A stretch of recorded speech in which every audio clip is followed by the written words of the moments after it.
I'm Kathy Belge. And I'm Marke Bieschke. And we are the authors of Queer, the ultimate LGBT guide for teens. And we're here in beautiful San Francisco at the Zest Books office. The gayest city in the world. Gayest city in the world, and we're here to answer some questions and talk a little bit about the book. So here we go.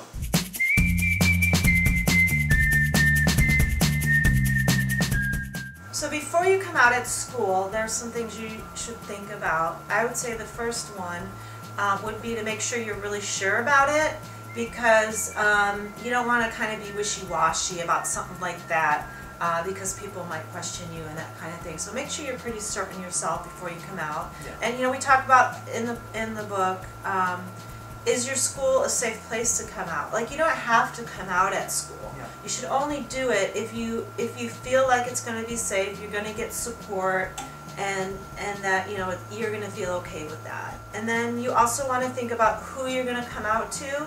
Like, you might want to tell your best friend, but you need to kind of make sure that you can trust that person, because if you tell one person, chances are it could get out. It could get out. Right, and also you probably, many of the times you want to start small. You don't want to like hire a brass band to like go right through the gym, and say like, guess what, I'm gay. But yeah, so I mean, you definitely don't have to feel any pressure to like, go to high school and shop. Now, if you want to do that, then that's fine. Yeah, that would be fun. Send us a video if you do it that way. There are various aspects and ways of coming out at school. Not all the time will you take the lead. For instance, one of my stories I talk about in the book was, for me, in high school, I knew I was gay. Tons of my friends from when I was younger knew I was gay and had no problem, but I never actually said it, because, what was I going to do? At high school I could worn a shirt that said like, hey, guess what, I'm gay. But, that never occurred to me.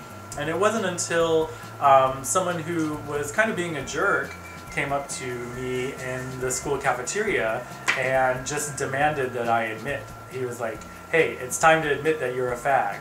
And everyone at the table like looked at him and then they turned and looked at me, and I was like, oh my god, okay, I guess I have to say something. So I used a little bit of humor and I just said, I prefer the term gay, thank you very much. And everybody went back to eating. Wow. So, yeah, and I mean, and we also talking about in the book that like the reception sometimes can be chilly, and some of your friends may feel that they need some time to deal with it, or that somehow their social status is going to change because of your coming out. Sometimes that happens, and sometimes it goes away after a few weeks when people realize you're the same person you always were, and everyone who likes them still likes them, and everyone who doesn't like them still doesn't like them. So, really your situation is unique.